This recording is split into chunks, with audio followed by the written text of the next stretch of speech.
Welcome. You know, in the world of hospitality, good service is the baseline. It's what's expected. But what's the secret ingredient that takes service from just good to truly exceptional?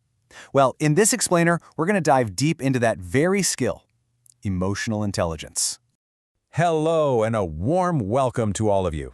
As an AI expert focused on modern hospitality, I'm thrilled to be your guide on this part of your learning journey.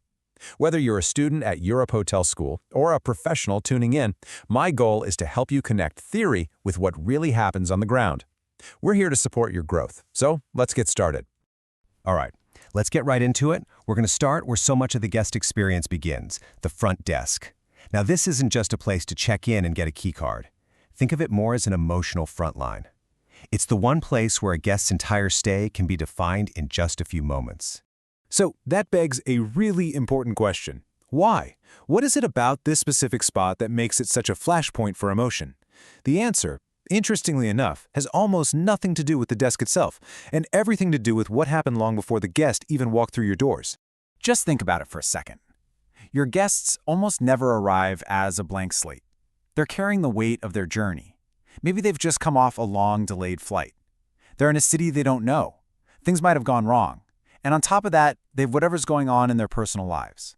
So they walk in with their emotions already dialed way up, making your interaction the very first and maybe the most important test of their entire stay. And because of that, when a problem does pop up, just fixing it on a technical level, well, that's not going to be enough.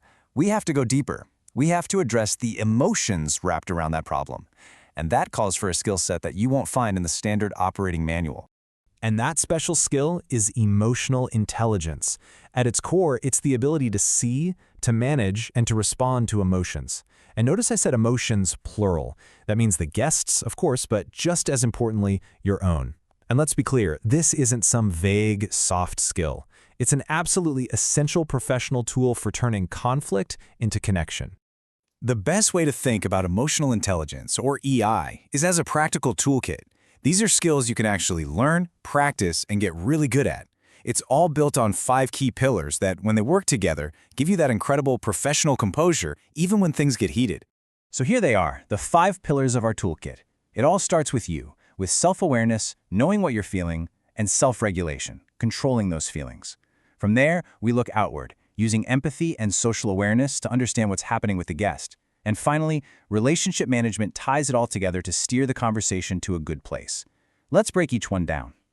Everything, and I mean everything, starts with self-awareness. This is your ability to check your own internal emotional temperature in the middle of a stressful moment. When a frustrated guest is in front of you, your first instinct might be that little flash of defensiveness. Self-awareness is what lets you notice that feeling bubble up, pause, and choose a professional response instead of just reacting. Now, once you're aware of that emotion, what do you do with it?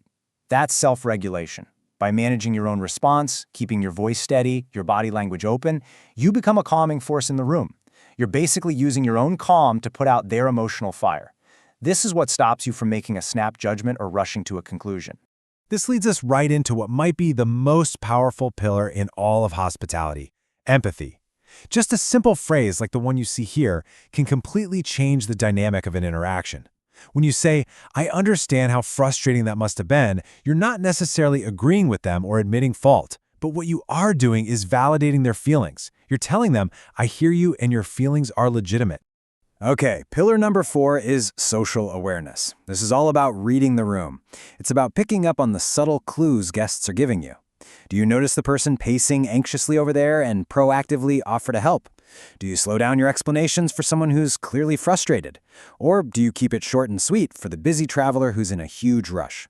This skill lets you tailor your approach for every single guest. And finally, we tie it all together with relationship management. This is where you use all the other pillars, your own self-control, your empathy, your social awareness, to skillfully guide the entire interaction towards a constructive, positive outcome. This is how you turn a complaint, a potential disaster, into a moment that actually builds trust and creates a fiercely loyal guest. Okay, so we've got the toolkit. We understand the theory. But what does this actually look like in the real world? Let's look at a common scenario.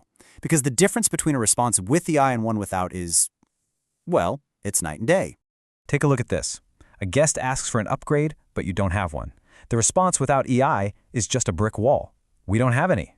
It's blunt, it's dismissive, and it ends the conversation. But the emotionally intelligent response, it starts with empathy. I understand why you'd want a larger room. It validates their request before delivering the bad news. Then, it immediately pivots to problem solving, turning a no into a let's see what we can do. And these skills have a real measurable impact. This isn't just about being nice. We're talking about bottom-line results. As you can see from the data, teams with high EI are dramatically more effective at de-escalating conflict. Guest satisfaction scores go up, and problems actually get solved faster because you're working with the guest, not against them. And it's so important to remember this isn't just for guest-facing roles. Emotional intelligence is absolutely critical for how we work together as a team. When you approach the busy housekeeping department with empathy, instead of just demands, you get cooperation. It smooths over the friction between departments and creates a much more supportive, efficient, and honestly, a happier place to work. So, the big question is, how do we get better at this? Well, the great news is that mastering emotional intelligence isn't about being born a certain way. It's a skill. And like any skill, it's something you can develop through a continuous journey of professional growth, day in and day out. Here are 3 simple, powerful things you can start doing today. First, just practice. Be conscious of these skills in your everyday interactions. Second, take a moment to reflect after a tough conversation. Ask yourself, what went well there? What could I try differently next time? And third, observe. Watch the masters at work. Pay attention to how your most skilled colleagues handle those really tense moments. You can learn so much just by watching. Because in the end, this is what it all comes down to.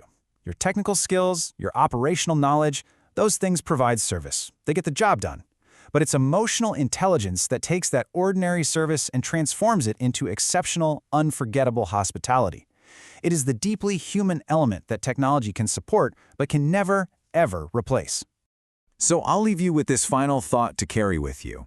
A technical fix can solve a problem in the moment, sure, but what is it that makes a guest feel truly seen, understood, and valued? What is it that makes them want to come back again and again? What truly builds loyalty? Well, the answer lies in that emotional connection that only you can create.